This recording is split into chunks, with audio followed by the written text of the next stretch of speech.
Hi guys, this is Lee with the Market Sense for the week of December 1st, 2020. The charts in this presentation come from the Trade Navigator software that's provided by Gettess. And we're looking at a weekly bond market chart, and I'm sure everybody listening can say this along with me.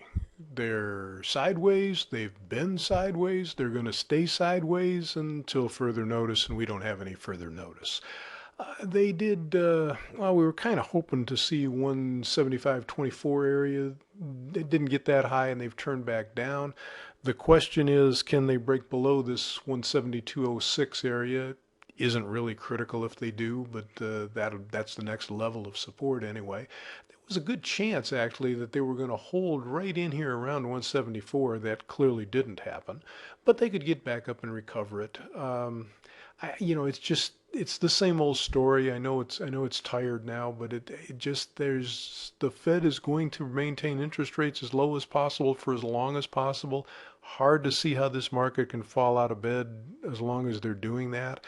I think maybe at the first sign of inflation we might see a dump, but for now, gosh, even if they break, I don't really have any belief that they'll keep going. So they're sideways. There's not much else to say, and it's the same thing we've been saying since March because that's what we've got. Now, in stocks, it's hard to be disappointed with this, but I am a little bit, and I'll tell you why. They went to new all-time highs, and my religion won't let me sell new all-time highs. That's just a good way to lose your money.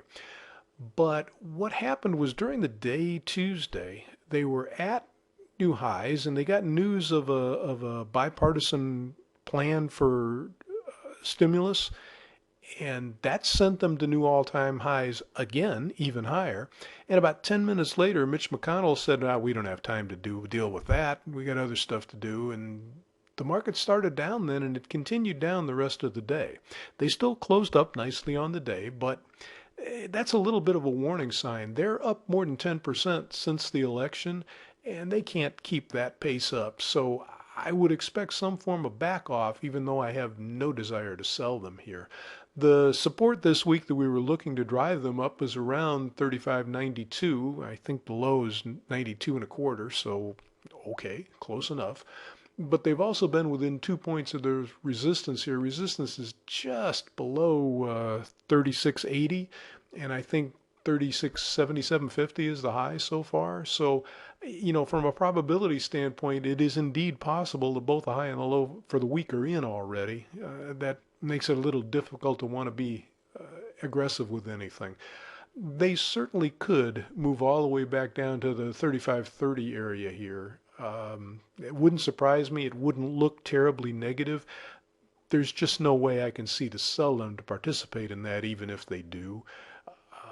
You've got both the Congress negotiating settlement and a budget deal, hopefully by December 11th, and you have Chairman Powell testifying in front of Congress starting Wednesday. So a little bit of a wild card there, not know exactly what might come of that. But again, from a probability standpoint, it's possible that the high and low for the week are already in. That makes it really difficult to develop directional probabilities to go from here. So I'm kind of locked out of that. The QQQ doesn't look a lot different than the S&P, except that it actually has traded up into resistance and has not traded down to support. The resistance in this market was 303.43, and the support we were looking for going into it was 292.32. They might go back down there. They could even go lower. I mean, 285.85 down here would be fine. That wouldn't surprise me. Yeah, to take out the lows of the last couple of weeks, but I don't know that that's really significant here. You kind of got the same situation that I mentioned in the other market. They don't look great. I don't like the way they reacted to news Tuesday, but they're at new all-time highs. And that's just a cardinal rule. It's just not a good idea. You're not going to make a living selling a market making new all-time highs. So similar to the S&P, there's just not a whole lot I can do here. So unfortunately, that's all we've got for you today. I hope maybe you can find something profitable to get yourself into. Thanks for checking in to